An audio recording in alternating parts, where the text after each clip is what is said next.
Hello guys, welcome back to my channel. I hope you all are well. So today we will discuss next topic of starts which is conditional probability. तो क्या होता है conditional probability? देखो, पहली बात तो conditional probability समझना बहुत ज़्यादा इंपॉर्टेंट है, क्योंकि आगे जो आप बेस थ्योरम वगैरह करोगे वहाँ पर भी बार बार इस पॉइंट का भी मेंशन किया जाता है, या फिर प्रोबेबिलिटी में कहीं पर भी आपके पास ये कंडीशनल प्रोबेबिलिटी वर्ड मेंशन होगा। तो अगर आपको ये पता ही नहीं होगा तो आप वो चीज़ क्वेश्चंस क्लियरली नहीं कर पाओगे, वहाँ पर आपके लिए प्रॉब्लम अराइज हो सकती है। तो कंडीशनल प्रोबेबिलिटी बहुत इंपॉर्टेंट है समझना। तो क्या होती है कंडीशनल प्रोबेबिलिटी, ऐसी क्या कंडीशंस अराइज होती है जो हमें स्टडी करना बहुत ज़्यादा इंपॉर्टेंट है। तो लेट्स स्टडी। अगर आपको कंडीशनल प्रोबेबिलिटी को स्टडी करना है तो ये जो दो पॉइंट्स हैं, ये जो हैशटैग वाले आपके पास दो पॉइंट्स हैं, इन दोनों पॉइंट्स को समझना बहुत ज़्यादा इंपॉर्टेंट है, क्योंकि इन दोनों पॉइंट के ऊपर ही हमारे पास ये वाली टर्म डिपेंड करती है। पहले जो है आपके पास डिपेंडेंट इवेंट। डिपेंडेंट इवेंट्स क्या होते हैं? ऐसे इवेंट्स जिसके होने या ना होने के चांसेस किसी और के ऊपर डिपेंड करें। ऐसे इवेंट्स जो किसी और के ऊपर डिपेंड करते हैं वो होते हैं हमारे पास डिपेंडेंट इवेंट।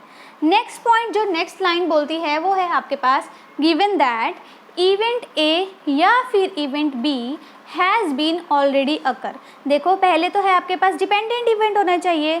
अब जो डिपेंडेंट इवेंट किसके ऊपर डिपेंड करेगा वो पहले से ही अकर हो जाना चाहिए, पहले से ही अकर हो चुका होना चाहिए, तभी हम लोग अपनी कंडीशनल प्रोबेबिलिटी अटेम्प्ट कर सकेंगे। तो यही बोलते हैं कि एक तो हमारे पास डिपेंडेंट इवेंट और दूसरा है आपके पास गिवन दैट इवेंट ए या फिर बी हैज़ बीन ऑलरेडी अकर, पहले से ही वो अकर हो जाना चाहिए।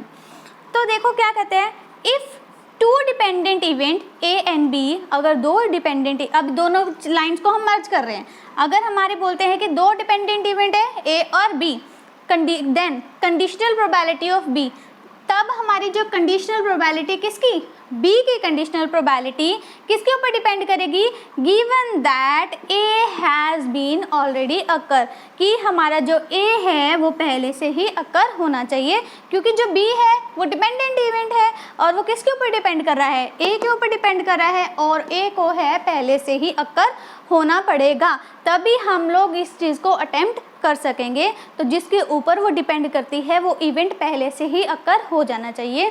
देखो क्या होता है, पहले तो हमारे पास पूरा यूनिवर्स होता है सिलेक्ट करने के लिए, पर जब किसी चीज़ के ऊपर कंडीशन लग जाती है तो हमारा जो सैम्पल स्पेस है वो रिड्यूस हो जाता है उतने पोर्शन पे जहाँ पर वो कंडीशन अप्लाई हो रही होगी। तो इसी चीज़ को हम लोग फॉर्मूले में और इसके प्रैक्टिकल के थ्रू समझेंगे और ज़्यादा क्लियर हो जाएगा आपको। तो इसका फॉर्मूला क्या है? फॉर्मूला बोलते हैं probability of A by B, B by A क्या है हमारे पास? प्रोबेबिलिटी ऑफ ए बी क्या होता है? प्रोबेबिलिटी ऑफ ए बी का मतलब है ए इंटरसेक्शन बी, ठीक है, A intersection B divided by probability of A, जहाँ पर ए की वैल्यू हमेशा 0 से ज़्यादा रहेगी, 0 से अबव रहेगी। इसका रीज़न आप सबको पता है कि हमारी जो प्रोबेबिलिटी है उसकी वैल्यू हमारे 0 से 1 के बीच में ही लाई करती है। तो हमारा जो ये वाला ए इवेंट है उसकी वैल्यू हमारी 0 से ज़्यादा ही रहेगी। ऐसे ही अगर मुझे प्रोबेबिलिटी निकालनी है ए बाय बी की, तो ऊपर तो सेम रहेगा, प्रोबेबिलिटी ऑफ ए बी मतलब A intersection B divide by, मतलब किसके ऊपर डिपेंड कर रहा है? प्रोबेबिलिटी ऑफ बी के ऊपर, मतलब जो ये बी इवेंट है वो पहले से ही अकर हो गया होगा और बी की वैल्यू क्या रहेगी? 0 से ऊपर ही रहेगी। अब इसी को हम लोग एक प्रैक्टिकल के थ्रू समझेंगे।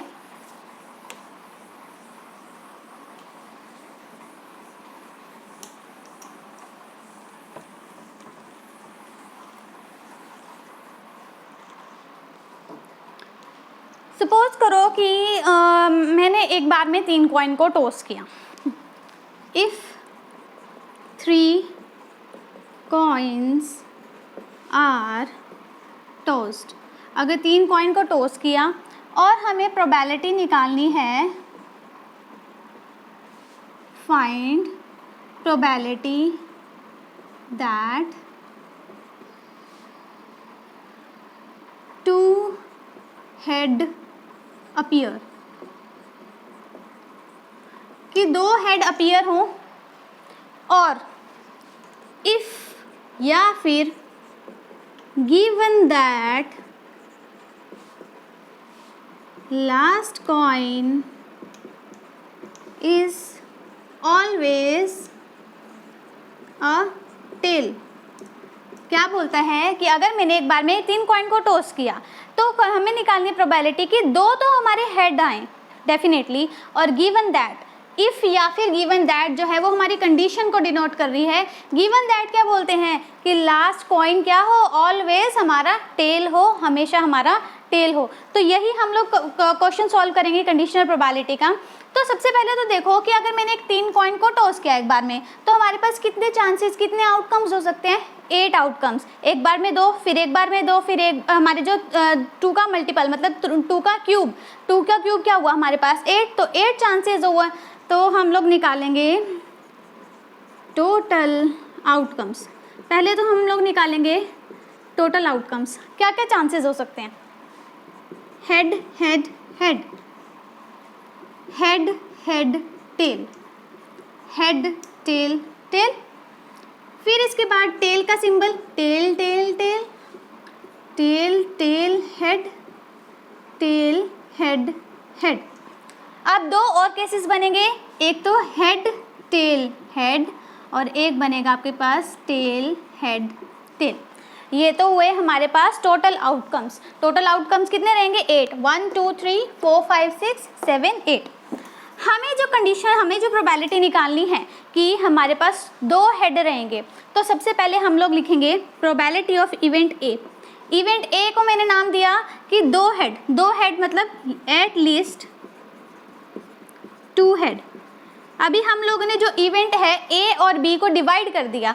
अब एटलीस्ट 2 हेड, एट लीस्ट मीन्स कम से कम 2 हेड तो रहें, ज़्यादा से ज़्यादा 3 भी हो सकते हैं। अब देखो 2 हेड कहाँ कहाँ पर प्रेजेंट है? यहाँ पर 2 है, एक और है, तो हमारे पास हेड हेड हेड, ठीक है। अब हमारे पास यहाँ पे भी 2 हैं, हेड हेड टेल।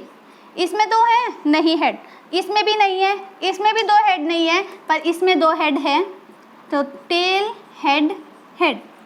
यहाँ पर हमारे पास 2 हेड है, यस, हेड टेल हेड। और लास्ट ऑप्शन में हमारे पास 2 हेड है, नहीं। तो हमारे पास इवेंट ए के हमारे पास आउटकम्स क्या रहे? 1 2 3 4, जिसमें कम से कम 2 हेड तो रहेंगे, ज़्यादा से ज़्यादा 3 भी हो सकते हैं। अब इवेंट बी की मैंने बात की। इवेंट बी में क्या हुआ? Last coin is tail. जो लास्ट कॉइन पे क्या आए हमारे पास? टेल ही आए। अब देखो लास्ट कॉइन पे हमारे पास टेल कहाँ कहाँ आ सकता है?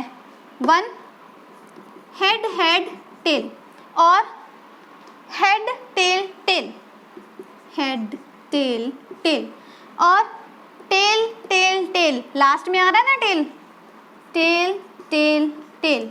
यहाँ पर आ रहा है हमारे पास लास्ट में हेड है, यहाँ पे तो टेल है ही नहीं। यहाँ पर भी हेड है, टेल नहीं है, यहाँ पर भी हेड है, पर यहाँ पर तो टेल है, तो हमारे पास एक और ऑप्शन आता है टेल हेड टेल।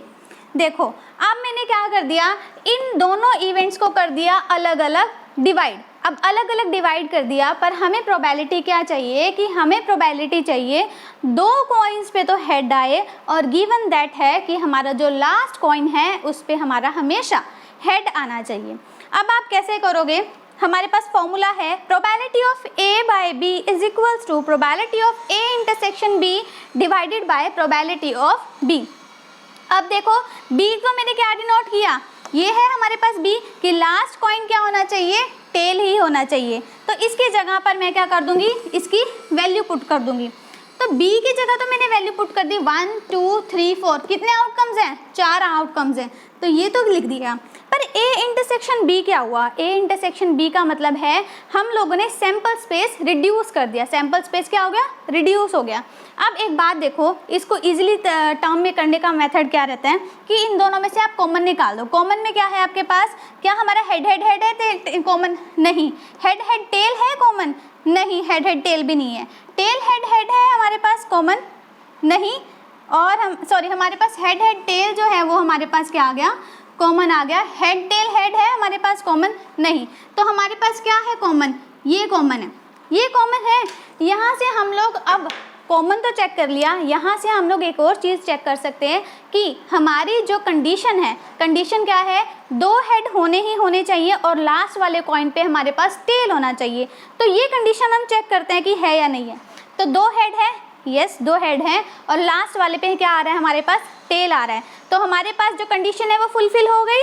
तो ये आने के चांसेस कितने हैं हमारे पास, सिर्फ एक आउटकम ऐसा आ रहा है जिसमें 2 हेड भी आ रहे हैं और लास्ट वाले पे टेल भी आ रहा है। तो यहाँ पर हम लिखेंगे 1 और यहाँ पर ही हमारे पास इसका आंसर आ गया कि ऐसी कंडीशन, ऐसी प्रोबेबिलिटी आने के क्या चांसेस हैं कि जहाँ पर हमारे पास 2 हेड हो और एक लास्ट में हमारा टेल है, उसका आंसर है 1/4 अगर मैं 3 कॉइन को टॉस करती हूँ। तो ये आपके पास एक छोटा सा प्रैक्टिकल है। इसके बाद हम लोग को एक और प्रैक्टिकल करते हैं।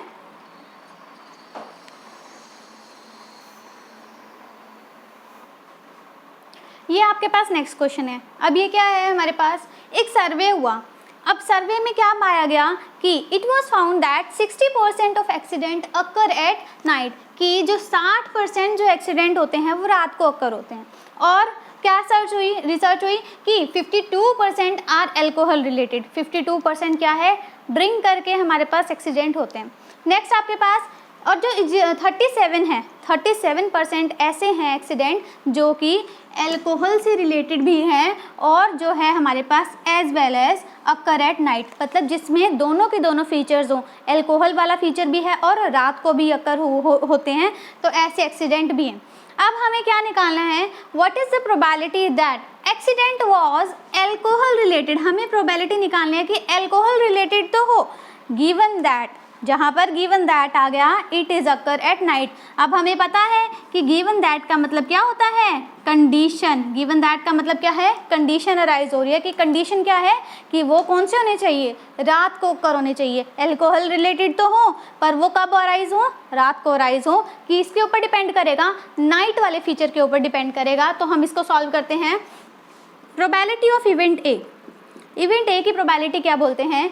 तो हमारे पास जो इवेंट ए है वो नाइट वाला, तो इवेंट ए क्या बोल रहा है कि हमारे पास जो एक्सीडेंट है वो 60% अराइज होते हैं नाइट को। तो हम 60% 60/100, या फिर आपको ये नहीं मेंशन करना तो 0.60। ये तो हुआ इवेंट ए की बात। ऐसे ही जो इवेंट बी है, इवेंट बी किससे रिलेटेड है कि वो एल्कोहल रिलेटेड हो। तो हमने बी को किससे डिनोट किया, एल्कोहल से। हाँ ठीक है, तो एल्कोहल रिलेटेड कितने हैं हमारे पास, 52% ऐसे एक्सीडेंट है जो एल्कोहल से रिलेटेड है। तो 52/100 या फिर 0.52। अब हमें क्या निकालना है, फाइनली हमें निकालना है कि दोनों फीचर्स हो, मतलब जिसमें हमारे पास वो एल्कोहल से रिलेटेड भी हो और वो किसके ऊपर डिपेंड करेगा कि वो जो इवेंट है वो रात को अकर हुआ हो, नाइट को अकर हुआ हो। तो ऐसे आने के चांसेस क्या हैं, 37% ऐसे एक्सीडेंट है जो एल्कोहल रिलेटेड भी हैं और जो रात को अकर होते हैं। तो हमारे पास क्या है, probability of A intersection B क्या है, 37%, 37/100, 0.37। अब हम लोग क्या करेंगे, यूजिंग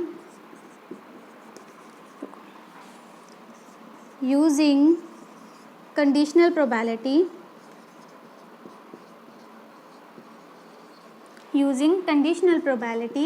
फॉर्मूला क्या है हमारे पास, probability of event A B.